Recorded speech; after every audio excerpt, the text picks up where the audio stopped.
unrelated to what I thought had anything to do with sickle cells. I took the child to local clinics that kept on administering malaria treatment using powerful drugs that ended up muting his ears as well.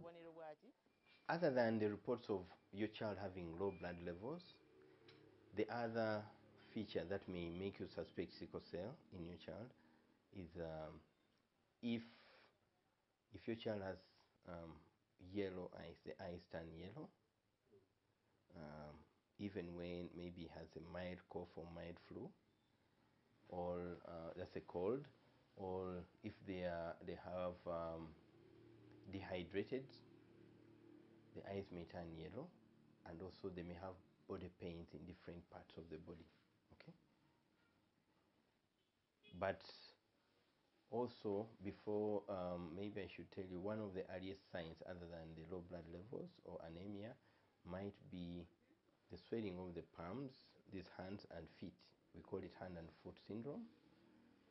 It usually happens between 6 months and 1 year, and it's because babies are born with the high levels of a type of blood which protects them, which is a bit protective. It's called the fetal hemoglobin. It's a type of blood for unborn babies in the womb. Okay, it's called fetal hemoglobin. That fetal hemoglobin is very good in sucking up any little oxygen that may be, such that if you cause this baby, you can imagine when they're in the womb, they don't breathe in like you and I do. Okay, but when they are born, that protective type of blood called fetal hemoglobin reduces in amount, and by 6 months to 9 months it is done. And as it reduces, then their real type, for example, if they have sickle cell disease, it increases and establishes to normal adult levels at about 6 months to 1 year. And when that happens, we start having complications associated with sickling, or the deformation of the red blood cells that I talked about earlier.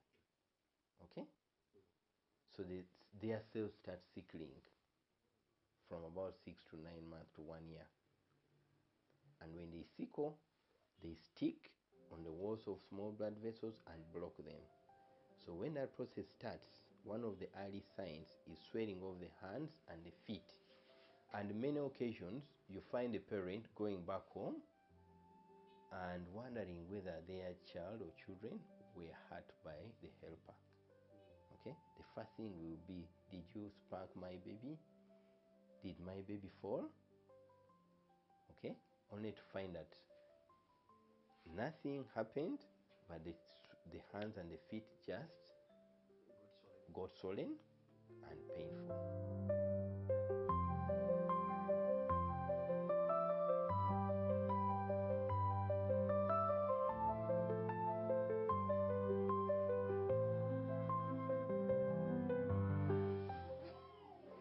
He called it osteomyelitis. Yes, that's how he called it, and she had to undergo an operation of the left arm.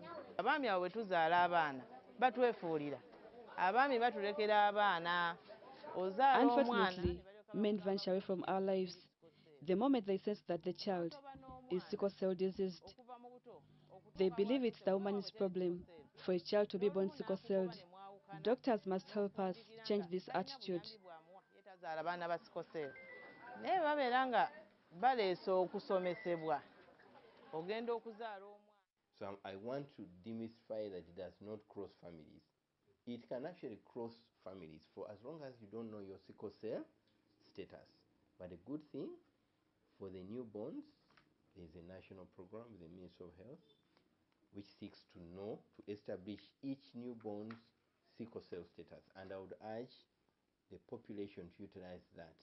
Even for those who access private services, this is a must. In developed countries, they do genetic testing.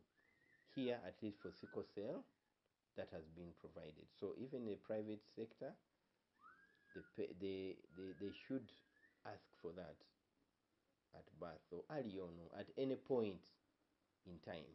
such that everyone knows their sickle cell status. Because if you don't know and you're carrying a gene silently, you still can pass on this gene to your children, and therefore you can pass over the disease to the next generation. And this can be proved through Walakira's story to discovering he was a sickle cell carrier.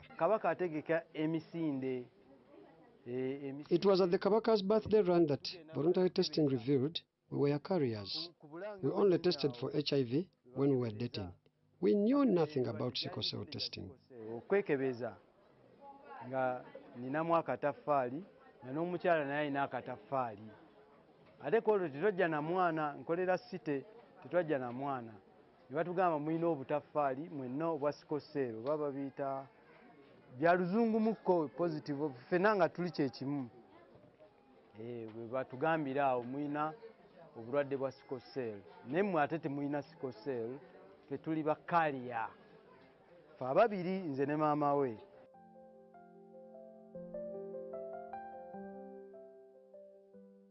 The cost of care extends beyond the hospital.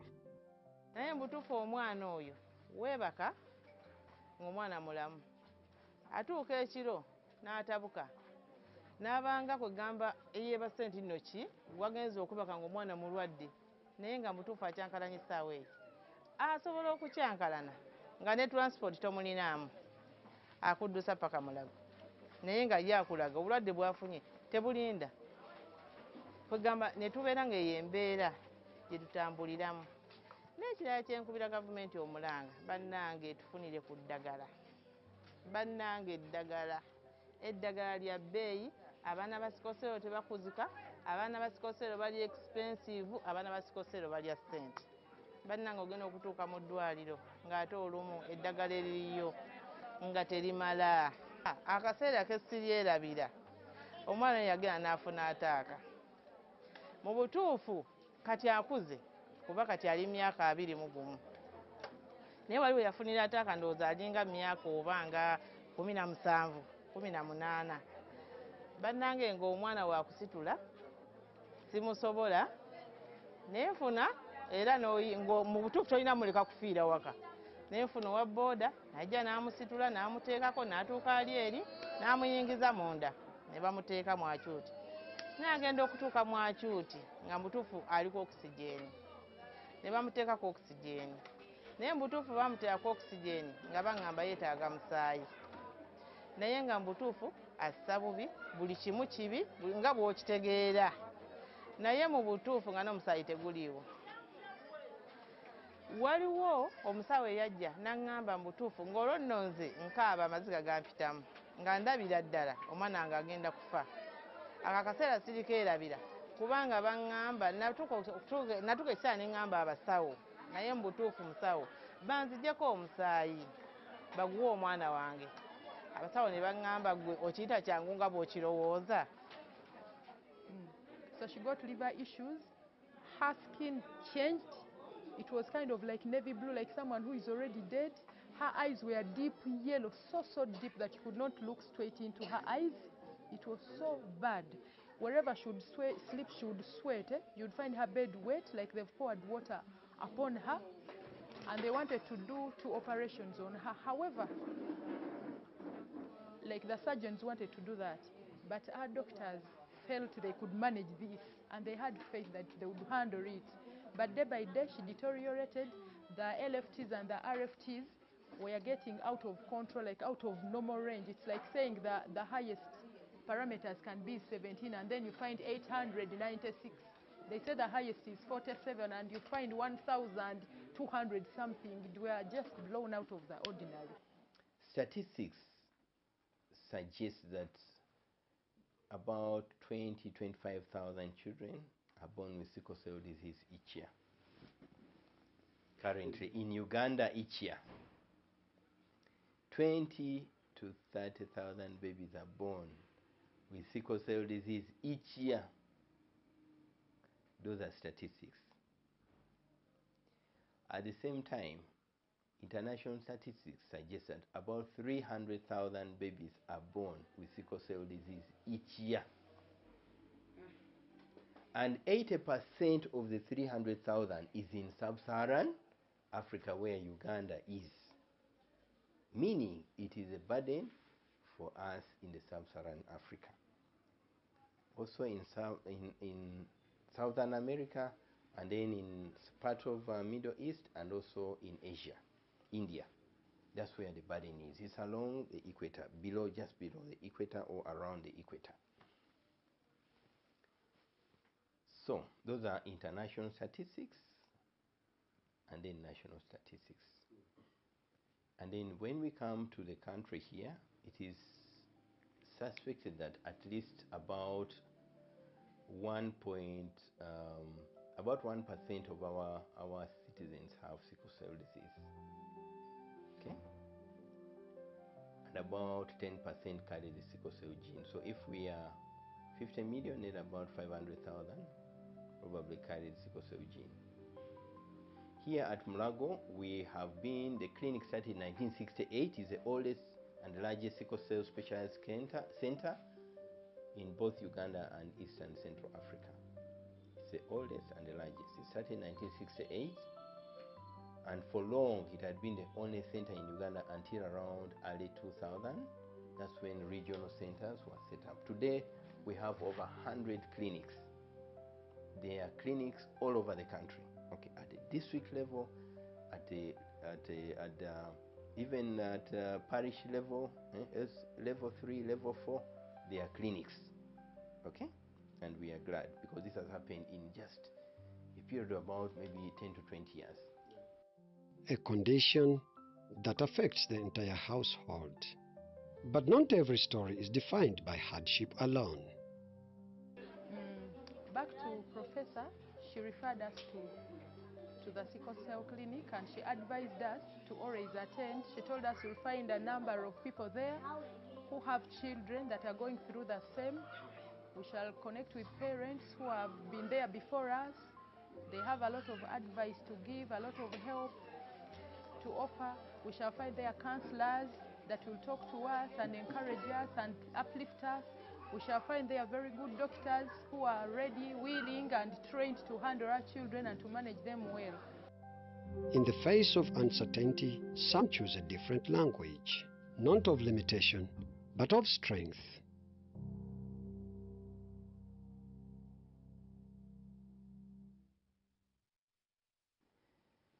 And that's why I go back to the pre-marital or pre-conceptual testing.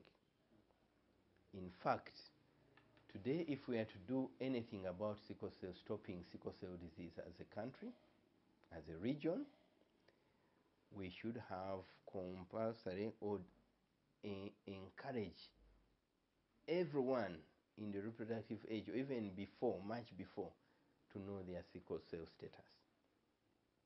Okay? Among the schools, just as we are doing the newborn, there are programs that are targeting the school-going children that the Ministry of Health has embarked on. Okay? And we should encourage all our citizens to get to care to know what their status is, what their children's sickle cell status is when they are young. And we counsel them on the reproductive choices, such that when they are of age, they are informed and they will make informed choices. Okay?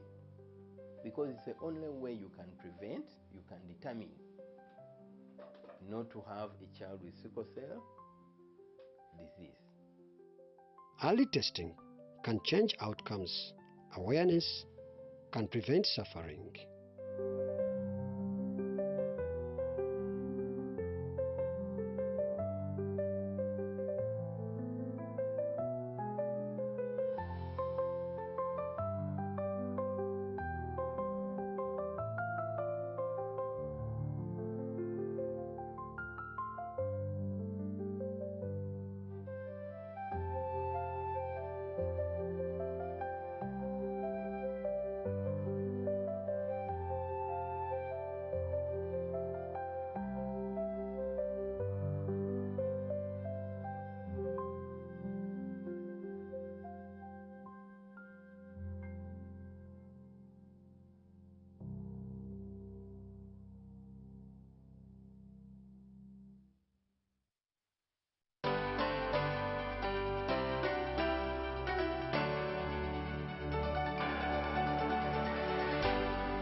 UBC, inspiring Uganda. Mustafa, welcome home. It is small, but it is something. Everyone starts from somewhere. Welcome home. The problem is the foundation. You know the kind of cement I'm using in this foundation? I guarantee you even my grandchildren will come and find this house. Muzafaru, the day I decide to build, in fact, I will import the foundation into the country. By the way, your security lights, they are very small. Me, when I build my house, I will put a motion sensor. As you can see, the living room, I managed to bring in some tiles. And I told you, when I build my house, I get tiles from Italy, Rome, bring them here, original. This nonsense of having one TV. Me! Some people talk about building houses.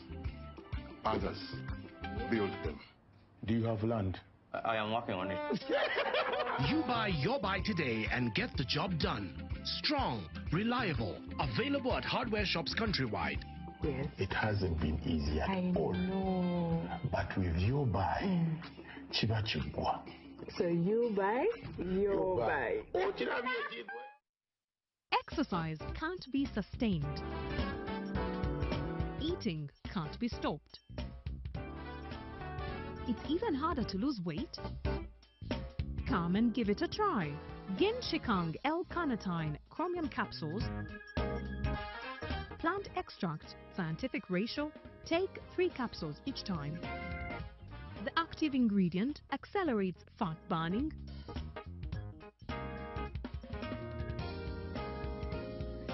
Eat twice a day. Don't take a detour. Weight loss starts now.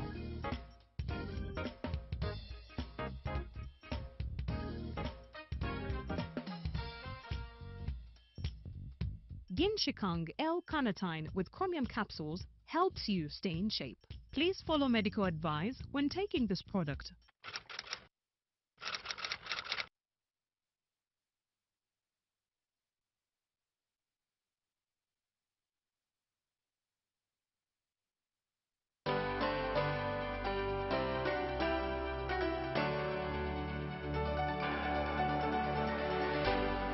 UBC, inspiring Uganda.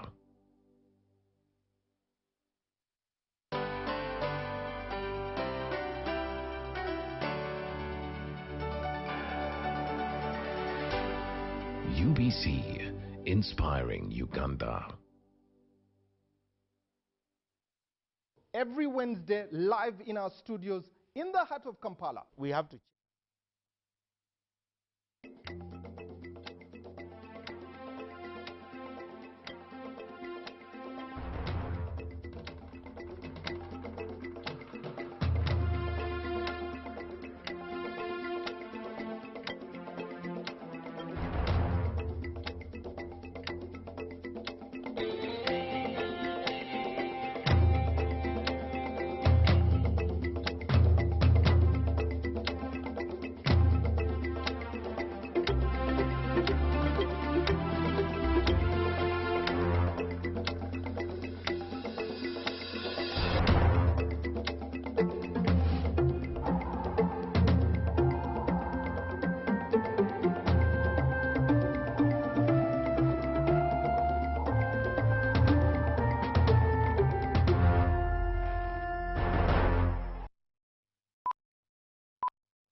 Good evening. Thank you so much for tuning in and welcome to News Tonight this Tuesday, the 19th of May 2026. Let's start with a look at the headlines. Brought to you by the Deposit Protection Fund of Uganda. Keep your information up to date with your regulated financial institution. Customer deposits are protected up to 10 million Ugandan shillings. Terms and conditions apply. President Museveni sets conditions to pardon Turkana warriors who killed Ugandan geologists and UPDF officers. Ministry of Health flags several districts as being a very high risk for the spread of Ebola. CID officers and sister security forces search offices at Parliament. while former Uganda Cranes International Mike Mutiaba petitions the IGG over FUFA President Moses Magogo. We're brought to you by the Deposit Protection Fund of Uganda. Keep your information up to date with your regulated financial institution. Customer deposits are protected up to 10 million Ugandan shillings. Terms and conditions apply. My name is Michael Jordan Lukomwa with Elizabeth Nakakoni in the Sign Language Corner. President Yoweri Kaguta Museveni has set tough conditions to pardon the 10 Turkana warriors who killed Ugandan senior geologists and UPDF officers in Moroto in March of 2022. Compensating the families of those who were killed through telling sessions, agreement on amount and mode of payment by Kenyan government are some of the conditions that were set. The conditions were read to a visiting Kenya delegation by the Vice President, Right Major Retired Jessica Alupo in Kampala, as we see in this report.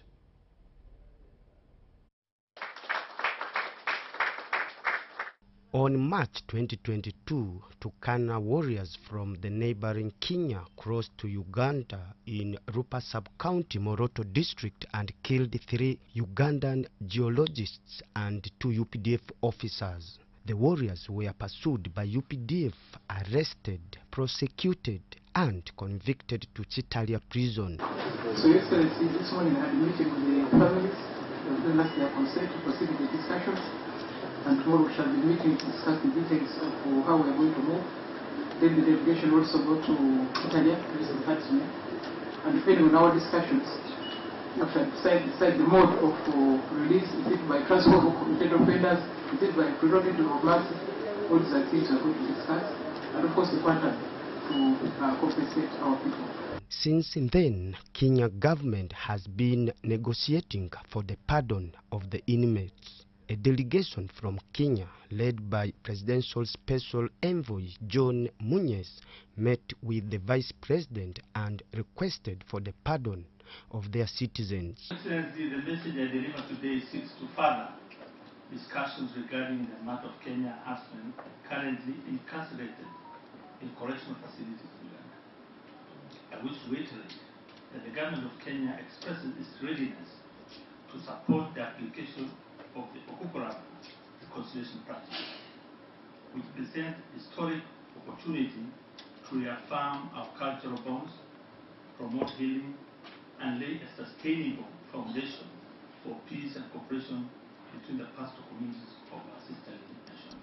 However, although President Museveni, through the Vice President, acknowledged that Kenyan nationals can be pardoned, he wants the technical teams from both countries to come up with compensation mode and costs. I would like to direct the 2 technical teams, Uganda Interministerial Technical Team and Kenya Delegation, to begin their consultations freely, comprehensively and without delay.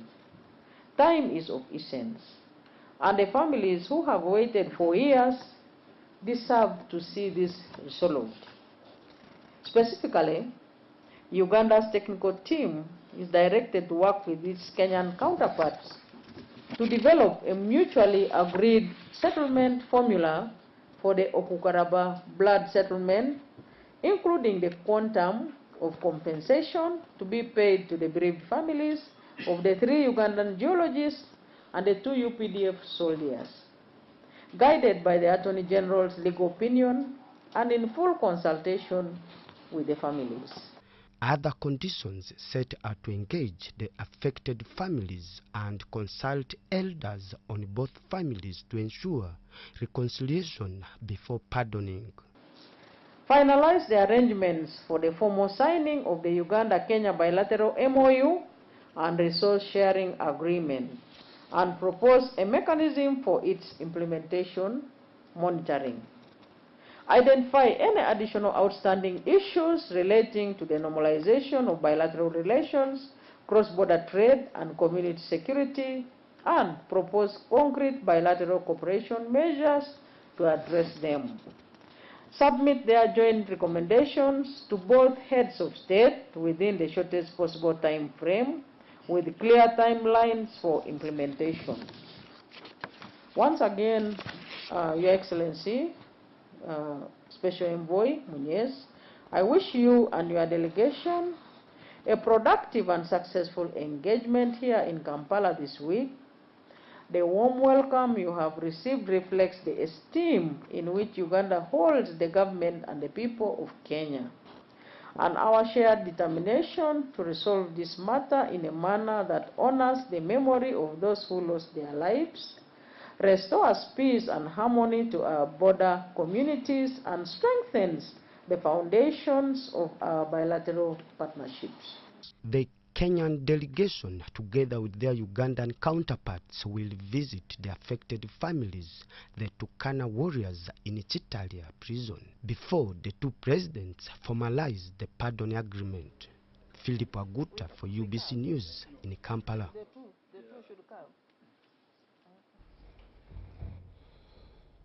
Democratic Party President, also Laro Peche MP Norbert Mao, has vowed to pursue speakership to the end. He was addressing the media in Kampala, and he said it will be of better gesture when the NRM party invites him to its party caucus during the final discussion of the matter.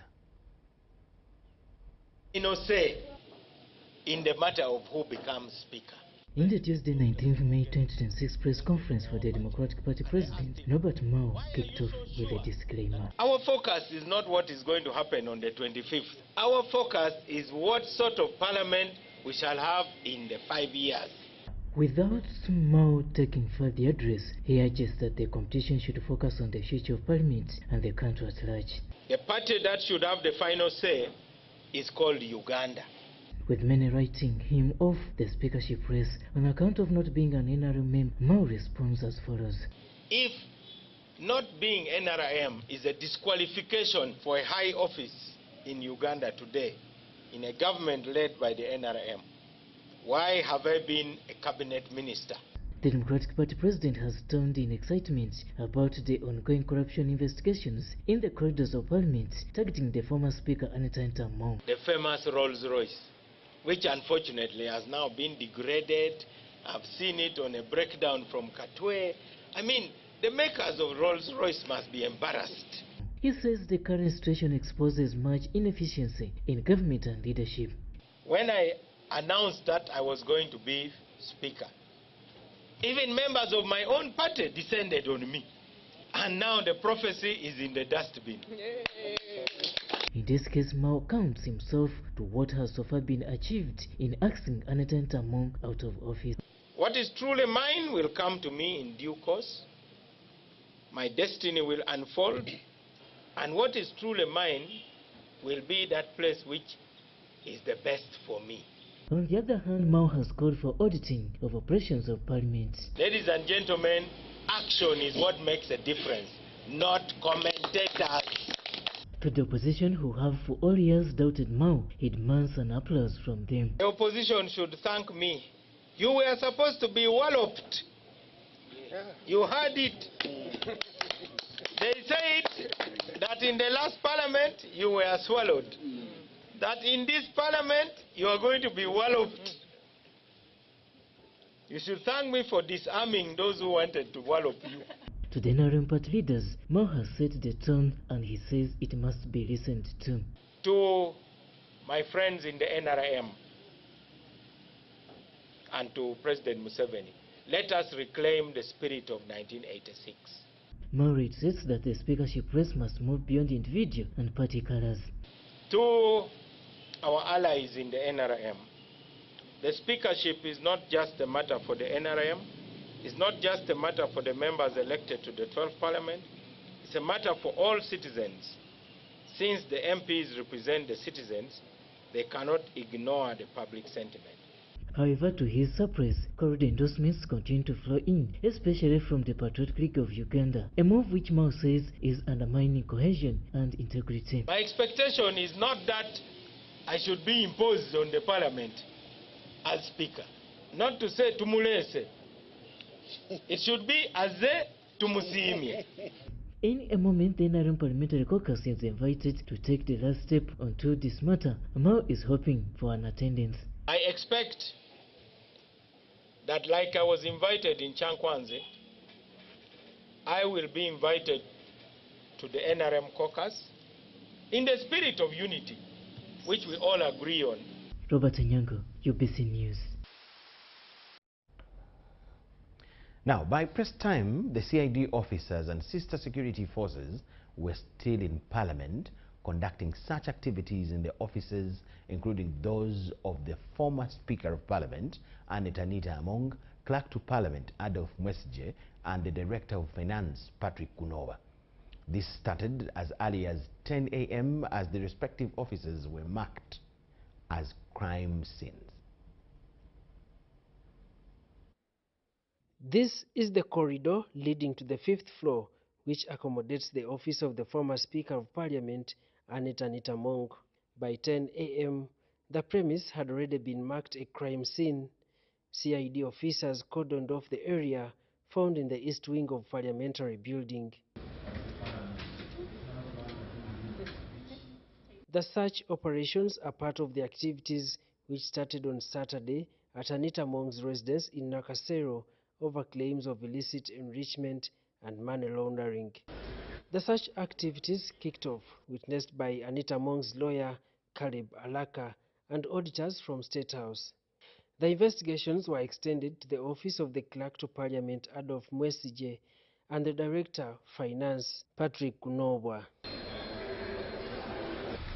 We're moving. We're moving.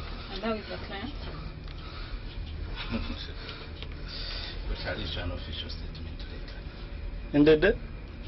Yeah. Okay. Because there are so many false narratives.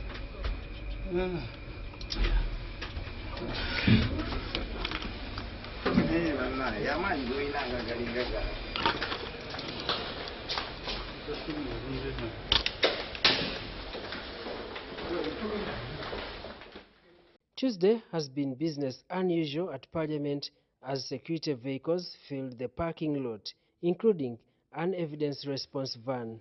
All eyes were waiting for what the officers could walk out with from the respective searched offices. It is alleged that the former Speaker of Parliament, Anita Among, surrounded herself with illicit wealth acquired from corrupt tendencies, including mismanagement of parliamentary resources. Former Speaker withdrew from the speakership race of the 12th Parliament, leaving West Budama Central MP Jacob Oboth for speakership and Thomas Tayebwa as deputy.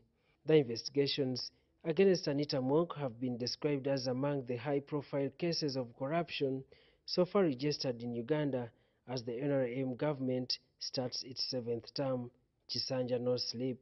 By press time, the CID officers and sister security forces were still in Parliament conducting such activities in the offices, including of the former Speaker, Clerk to Parliament, and the Director of Finance.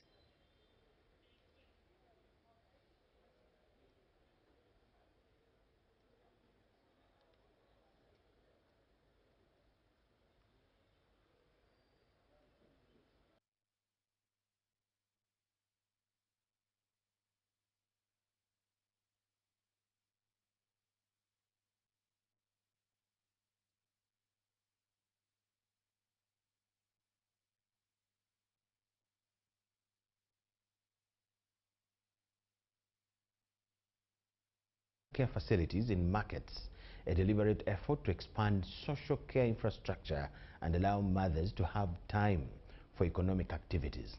Speaking during the annual research symposium on unpaid care and domestic work in Kampala, Commissioner Gender and Women Affairs in the Ministry of Gender, Labour and Social Development, Dr. Angela Nakafero, says that this is one of the ways through which government is investing in unpaid care and domestic work.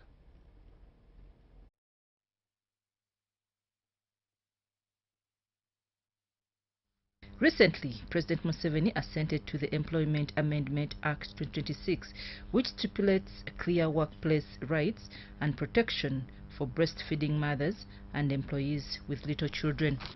There are also investments in terms of care facilities under the GROW project, We are supposed to have childcare facilities in all the major markets in Uganda, and work has started.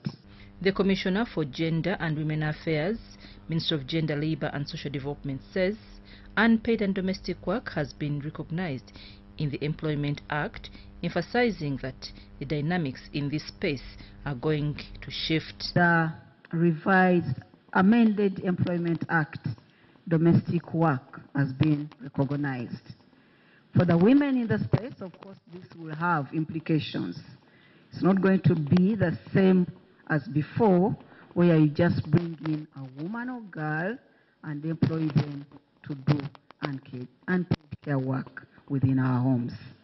So there are dynamics that are going to shift. Government has invested in the space of unpaid and domestic work to expand access to clean water and providing clean energy that women use to cook food. The Executive Director, Uganda Women's Network, Rita Achiro, says the initiative and other efforts like making charcoal briquettes by communities promotes equitable sharing of care responsibilities. Without doubt, evidence generated in the implementation of We Care program has moved the subject of unpaid care from the margins to the private household and casual banter into the center of public and policy development discourse. We have worked with MDAs who today appreciate unpaid care work in planning, budgeting, implementation, and monitoring in government departments, ministries, departments, and agencies. However, significant data gaps on unpaid and domestic work remains on the economic and financial costs, quantifying costs in terms of lost productivity. The country director, Oxfam, Francis Odokorach, says results from the research indicate gender inequality in unpaid and domestic work. The amount of time that women and young girls spend in terms of carrying out unpaid care and domestic work, it disproportionately puts them in a way that they cannot actively engage in serious economic activities, serious decision-making processes, including political processes. Nafka Farida and Sana Anet in Kampala. Kampala Capital City Authority has held a high-level meeting with the Architects Registration Board and other stakeholders to improve efficiency in the issuance of building permits and approval of building plans in the city. The meeting resolved to strengthen regular engagement between KCCA architects, engineers and developers for smoother operations. The Director of Engineering at Kampala Capital City Authority, Engineer Justice Akankwasa, says the law requires KCCA to issue building permits within 30 days since delays affect developers and architects. Poor coordination and communication between developers and architects also contribute to the slow process affecting service delivery in the construction sector. It's an architect, an engineer in charge of structural drawings, an engineer in charge of electrical drawings, an engineer in charge of mechanical drawings. So it's a set of professionals for every development. And when a permit is issued, those people are indicated. Now the problem is the developer now not engaging the people who designed. But also the law requires that if you change your mind, you should inform the regulator concerning the change. If you are changing an architect, it should be in writing that I have removed this one and I have put this one, because they have to be registered. Officials also discussed greater efficiency and professionalism in the sector, with KCCA warning that individuals involved in irregularities during the building approval process will be punished.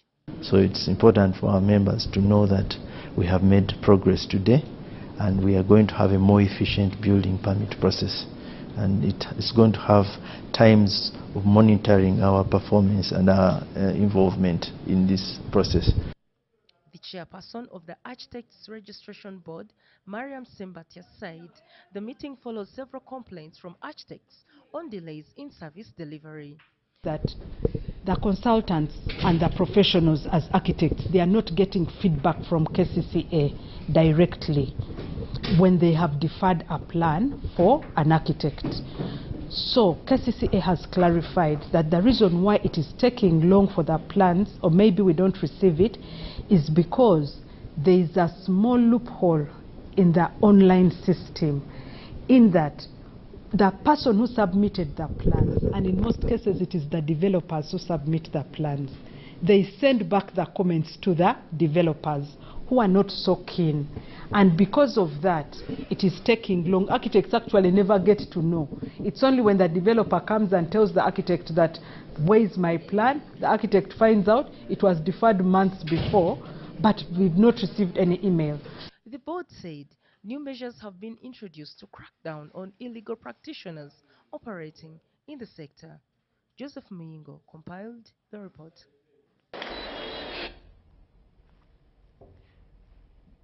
The Ministry of Health has advised the public to be on high alert after 2 isolated imported Ebola cases involving Congolese nationals have been confirmed.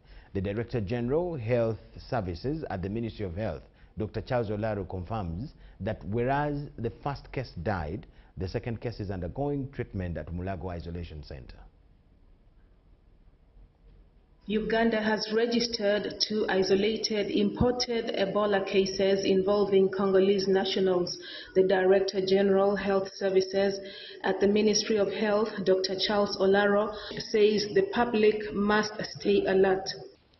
Within the next 24 hours, we also were able to test and confirm the second case, who is currently admitted in Mulago isolation unit.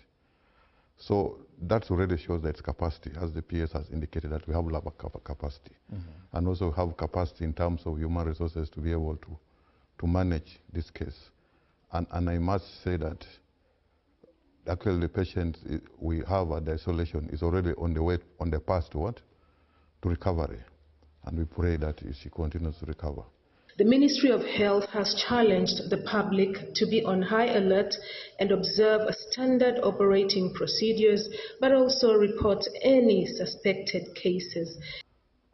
We have also deployed the lab in Kasese, so we don't need to transport the supplies, the lab blood to Kampala. It can be tested. And tomorrow, our lab in Arua would be functional, would be working. So we will deploy the epidemiologists. We have activated the district task forces, which are chaired by the RDCs and the secretaries by the DHOs. And we are looking at it. The most important aspect is that we want to monitor all alerts.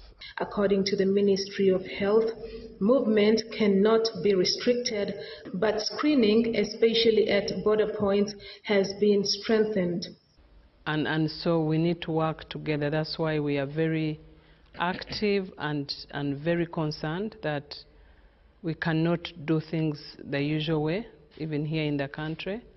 And that's why we have activated all our systems. That's why we have deployed people at the borders who are screening.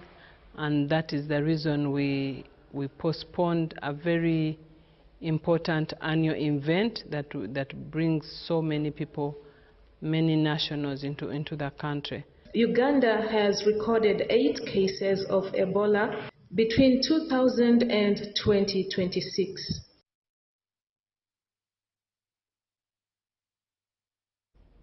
The European Union has offered €8 million to help combat the Ebola outbreak in Uganda. The funds that will be channeled to the Ebola response team through the International Red Cross Society that will help address critical needs related to coordination, surveillance, infection, prevention and control case management, operational support, screening at border points and logistics.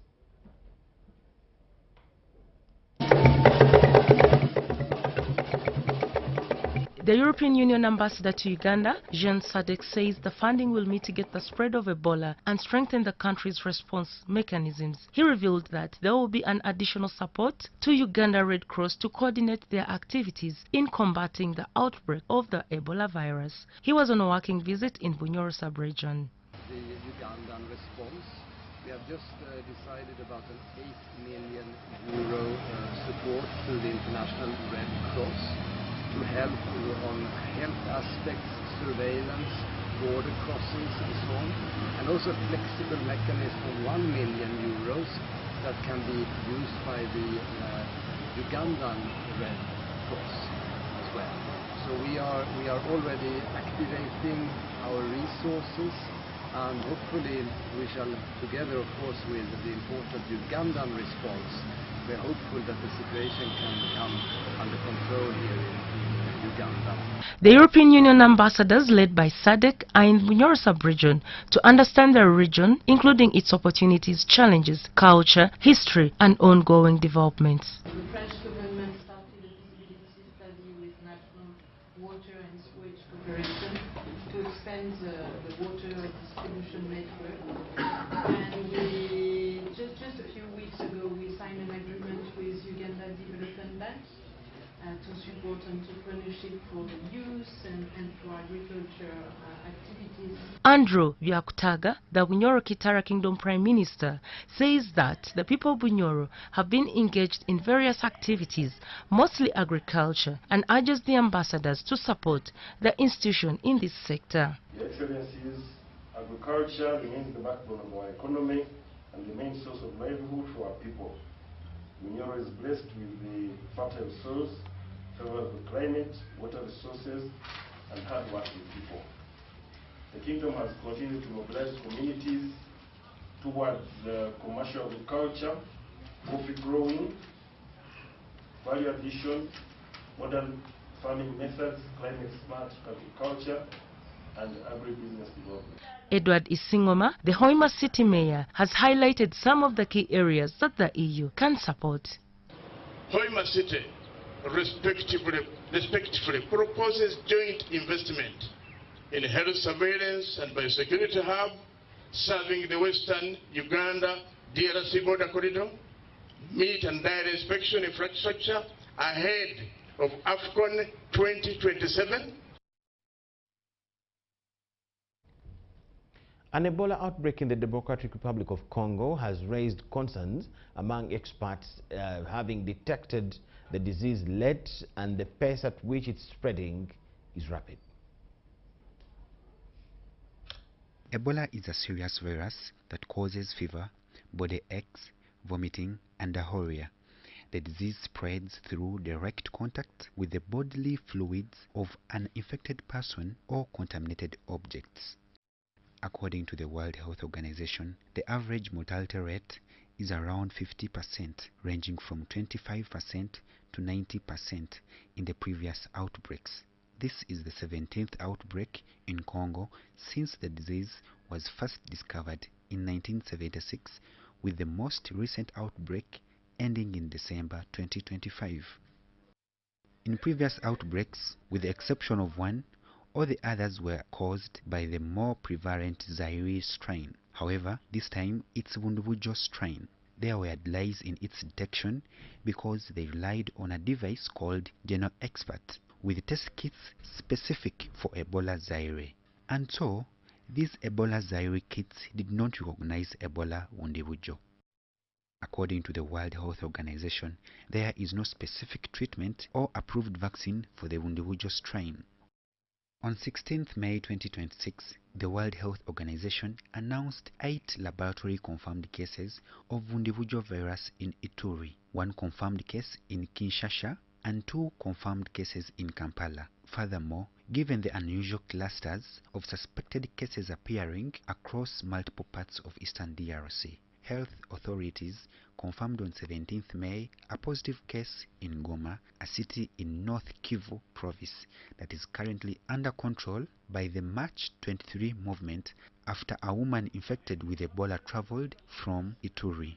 A group of Ugandans attended a burial in eastern DRC and returned to Uganda. Some developed symptoms of Ebola and have been taken to Fort Portal for treatment. On May 17th, the World Health Organization declared this outbreak a public health emergency of international concern. The reason is the high risk that the disease could spread further beyond Congo's borders. The outbreak is concentrated in Ituri province in eastern Congo and may have killed dozens of people. In Kampala, the capital city of Uganda, cases have also been confirmed. Rigana Homza, UBC.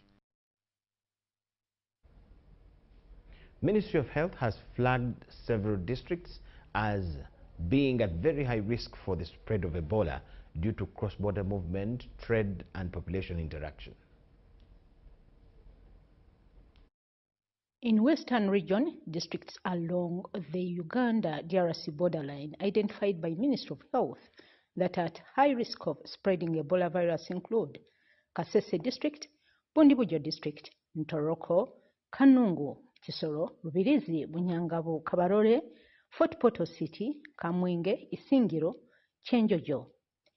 In West Nile sub-region, there's Nebi District, Zombo, Pakwach, Bulisa, and Lamu. In central urban centers, Kampala and Wakiso. Other high-risk districts include Hoima, Kiryandongo. The public is advised to remain alert and strictly maintain standard operating procedures, SOPs, wash hands regularly with soap and water or use a sanitizer, avoid unnecessary physical contact, report suspected symptoms immediately to health authorities, avoid contact with sick persons or bodies of the deceased, maintain cleanliness in homes, workplaces, and public spaces. Early prevention and community cooperation are essential in stopping the spread of Ebola.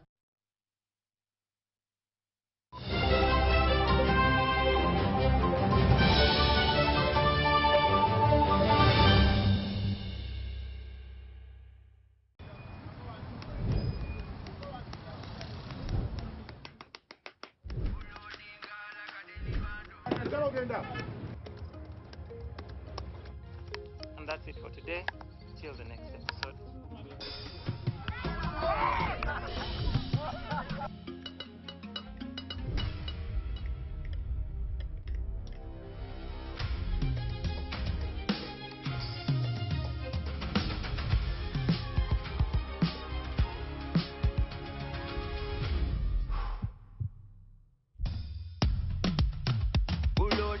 Like a daily bando, like a daily bando, like a daily bando. Omuliro nguwulira muli mu mutima kukankana like drums. Kalakata, kalakata, enendungu yakusabula. Mikono tu, free your fire, free your fire, free your fire.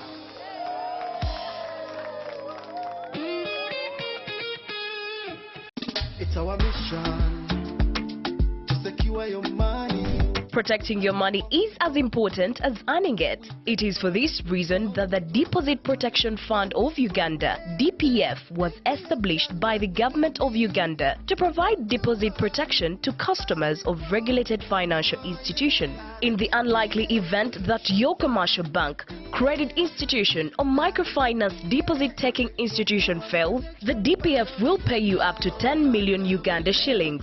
Keep your personal information such as national identification number, mobile phone or an alternative bank account updated with your banker. Terms and conditions apply.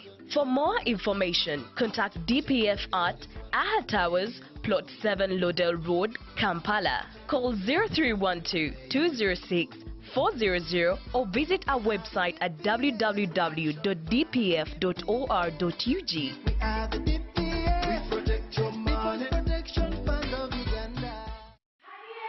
It's back, bigger, and with more business opportunities. It's the Pearl of Africa Tourism Expo, Poate 2026, Uganda's flagship tourism event. Poate 2026 will take place from the 21st to the 23rd of May 2026 at the Speak Resort Convention Center, Munyonyo, under the theme Wanderlust. It's your time to thrive. Yes, it's your time to tap into Uganda's renewed optimism and tourism growth. Tourism stakeholders, travel trade partners, and tourism enthusiasts will be part of the Poate 2026. Come and network with like-minded people and unlock new business opportunities. To participate, register at www.poate.co.ug. Poate 2026 is brought to you by Uganda Tourism Board and partners. Yes, Daddy. You know the children are going back to school and things are a bit tight. Huh? For now, why don't you take half of the fees to junior school, and for the school van contribution, we shall pay later. Huh? Daddy, why don't we pay using MTN Momo, where we stand a chance of winning school fees for a whole year and more? By the way, you can also apply for a school fees loan, and also participating schools can win a school van. That's right! Win school fees for a whole year and more. Get Momo goodies and a school van for participating schools. You can also apply for a school fees loan. Simply dial *165 *80# or use the Momo app.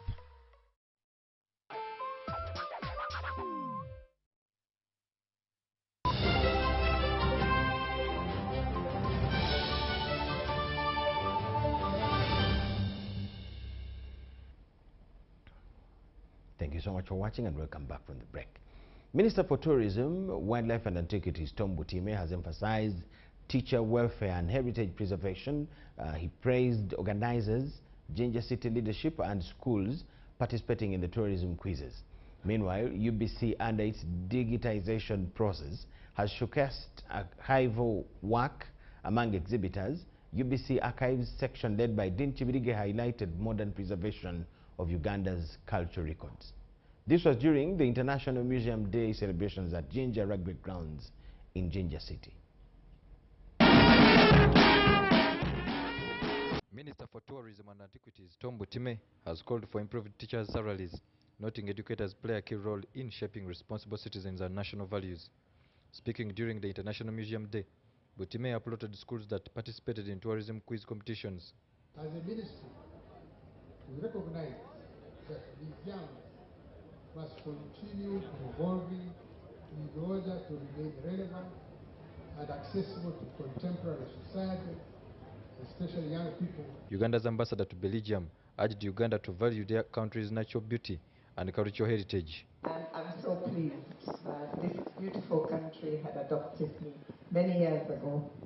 And it's the most beautiful country in the whole world.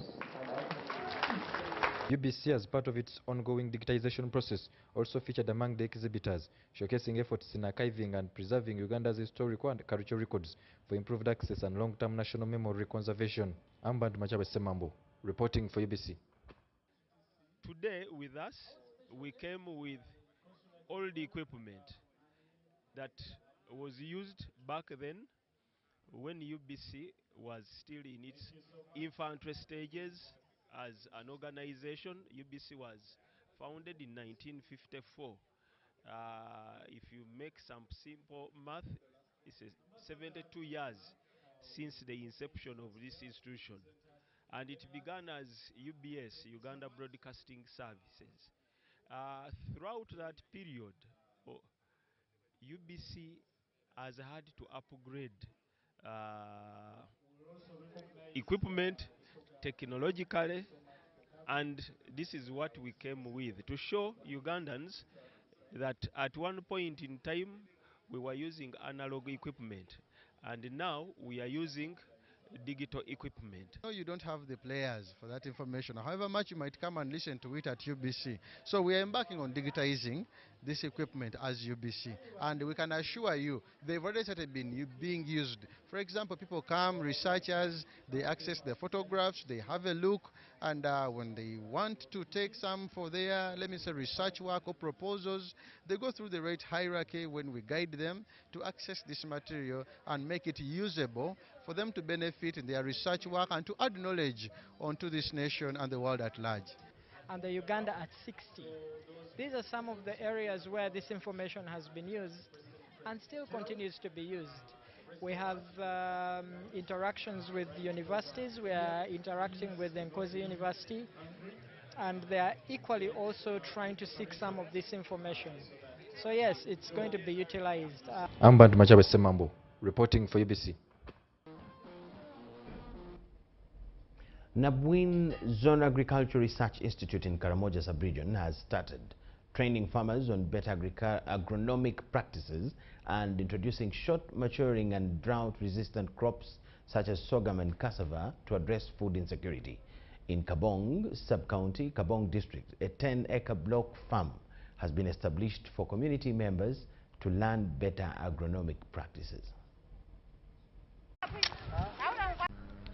Most farmers in Karamoja sub-region have limited knowledge on crops like sorghum, millet, maize and green gram. They also lack quality seeds. Sorghum grows well when it's putting like sorghum grows well when it's putting the whole line. Because normally what I'm doing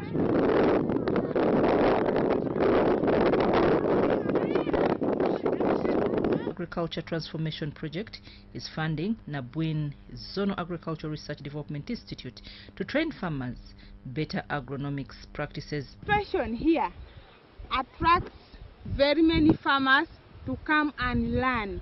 The farmers have already participated in land preparation. They are also participating in planting by themselves, whereby they will be able to learn and master the skill compared to when they are just trained without doing. In Kabong District, Kabong East Sub-County, a 10-acre block farm has been established for cassava and sorghum to teach farmers better farming practices. Through the parish level demonstration, they are demonstrating some technologies on planting sorghum. The sorghum we are demonstrating here is Narosog 2. Why we chose Narosog 2 is it is early maturing, considering that in Karamoja we have erratic rains, short season rains.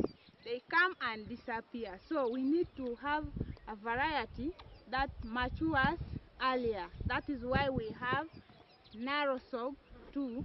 Farmer warriors are among the trainees. Hey, Nabwin Naro came today and told us how to plant this sorghum.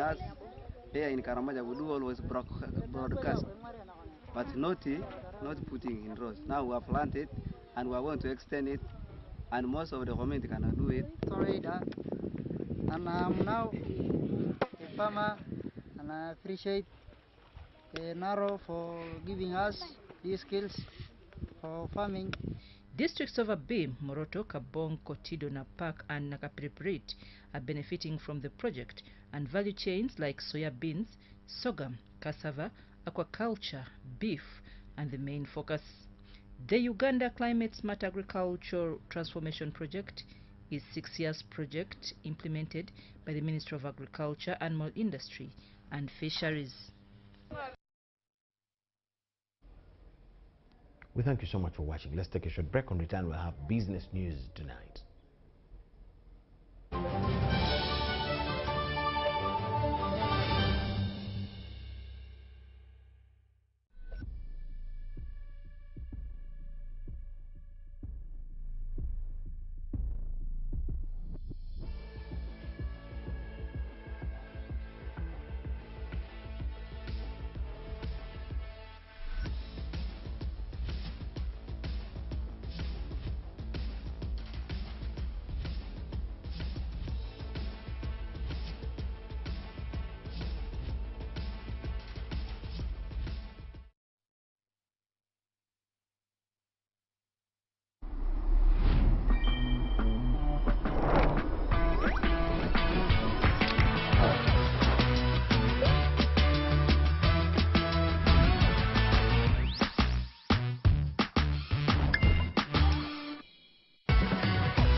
Common 50 series, perfect snap, any zoom. Enjoy 9 GB free MTN data valid for 3 months. Available in any Techno or MTN outlet near you. MTN is regulated by the Uganda Communications Commission.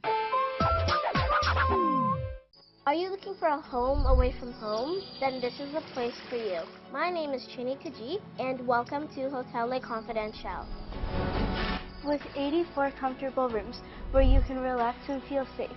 Each room has a lovely view of green vegetation, Wi-Fi, air conditioning, and a tasty breakfast. Children can have fun at our kids water park and our kids play area.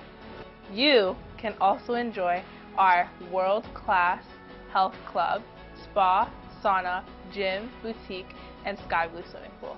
Thank you for choosing Hotel Le Confidential, where every stay is unforgettable. Come and stay in comfort, right at home, today, tomorrow, and always.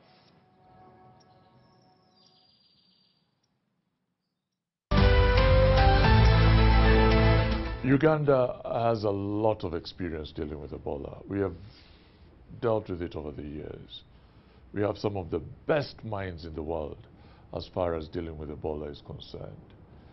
Right now, as we speak to you, nobody living in Uganda, no Ugandan has contracted Ebola. We've had 2 cases, both from the Democratic Republic of Congo, of medical tourists. Unfortunately, one died. He was sent back to the Congo. Another one is currently a patient undergoing treatment. Everybody who interacted with them has been identified and is in isolation being treated. We're encouraging you to go about your lives, but we're also saying be vigilant. Look out for the symptoms, temperature, diarrhea, those symptoms that we know. And if you see them, go to the health facility nearest to you. You shall get the help you need. If you catch Ebola early, you will survive. Uganda knows Ebola. Uganda knows how to deal with Ebola better than anybody else in the world.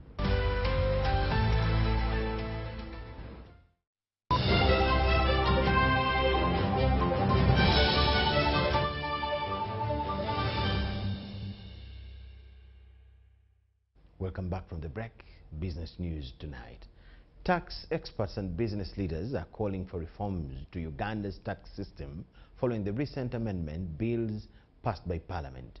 During a stakeholders engagement, experts from accounting, audit and legal sectors said that the discussions will help taxpayers, businesses and policy makers understand the new tax laws.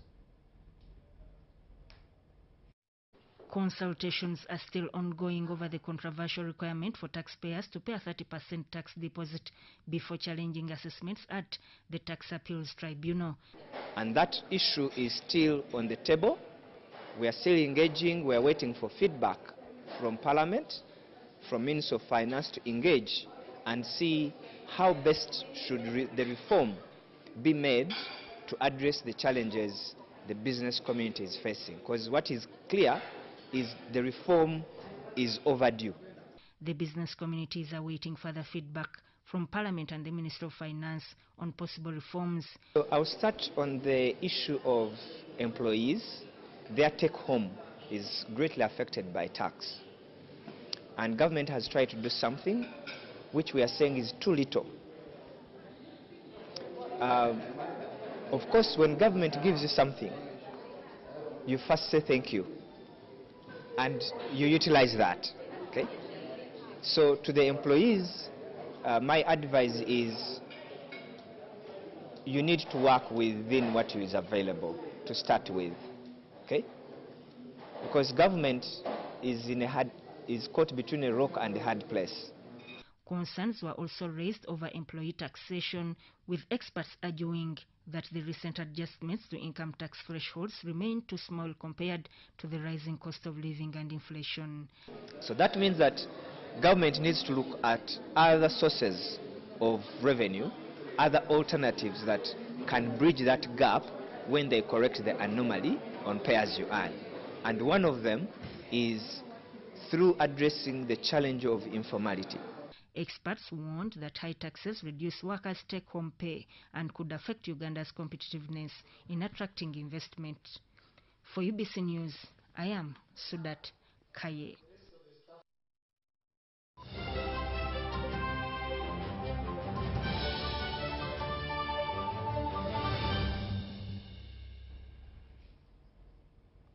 Former Uganda Cranes International Mike Mutiaba has petitioned the Inspector General of Government to investigate the Federation of Uganda Football Association President Moses Hashim Magogo over alleged misuse of office, unexplained wealth and possible conflicts of interest. We want to inform our fellow Ugandans that we logged a petition. This petition was logged in the office of the IGG against Engineer Moses Magogo on matters of corruption Mike Mutiaba says the petition is filed under the Constitution, the Inspectorate of Government Act, and the Leadership Code Act. He claims that concerns have emerged regarding the management of football resources, public funds and assets during Magogo's tenure at the Federation of Uganda Football Associations that started in 2013. Through football administration, over the years, significant public concerns have risen regarding the accumulation of wealth, management of football resources, utilization of public funds, and potential conflict of interest involved in office and entities associated with him. The former midfielder is calling for investigations into Federation of International Football Associations and Confederation of African Football grants, government funding, sponsorship deals, and football-related revenues managed under Magogo's leadership since he assumed power. But when investigations were carried out, it was found that this company did not do the work we are asking the money for. So we request the government and the president to intervene in matters of football.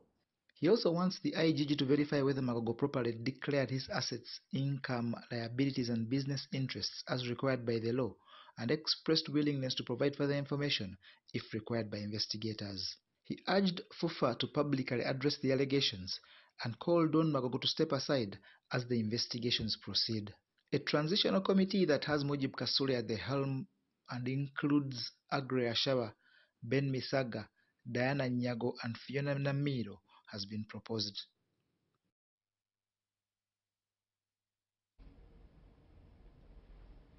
The road to the historic Total Energies AFCON Pamoja 2027 has officially begun after the qualification draw was held Tuesday in Cairo, Egypt, with all the 48 participating nations now knowing their opponents for the group stages. Uganda Cranes have been drawn in Group H alongside North African giants Tunisia, Libya and Botswana in what promises to be a competitive qualification campaign. Co-host Uganda are already guaranteed a place at the 2027 Africa Cup of Nations, but will still participate in the qualifiers as part of preparations for the tournament. Elsewhere, Group C has quickly been labeled the Group of Death after former African champions Ivory Coast and Ghana were paired together alongside the Gambia and Somalia. Uganda's neighbors, Kenya, were drawn in Group D with South Africa, Guinea and Eritrea, while Tanzania will battle Nigeria, Madagascar and Guinea-Bissau in the same group. Is that not one of the groups of, if not the group of death? Well, according to Mputu, Cote d'Ivoire, Ghana, the Gambia and Somalia will be quite the group to watch. El Hadri. According to CAF, the qualifiers will be played across 3 FIFA international windows between September 2026 and March 2027. Kayondo header off the woodwork. Agonizingly close for Mato. The finals of the tournament are scheduled for June 19 to 17 July 2027 across Uganda, Kenya and Tanzania under the Pamoja banner. Meanwhile, the local organizing committee for the Pamoja AFCON 2027 has reaffirmed CAF's call to tenders to service providers interested in contributing to the organization of the continental showpiece. Broadcasting services, digital communication services, translation services, etc., as I had earlier on mentioned. The purpose of this request of information is really to map the market, and this request for information does not mean that you have won a tender. They are not asking you to submit a proposal for a service or good. They are not also asking you to give a quotation. All CAF is asking you to do is give information about your company, about your business. For the first time in history, 3 East African nations will jointly host the Africa Cup of Nations, with region now shifting focus from the draw room to preparations on and off the pitch ahead of the Africa's biggest football festival. Ngabo Amon reporting for UBS TV. Somehow it's... We thank you so much for watching. That is all I had for you for now. Let's catch you at 10 p.m. with another arrangement. Bye-bye.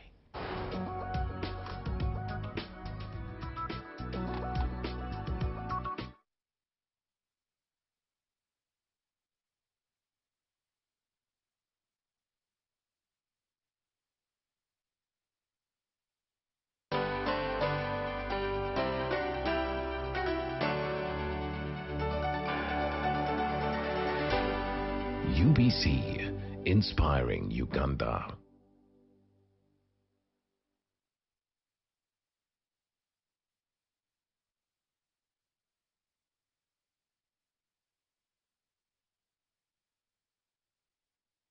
Exercise can't be sustained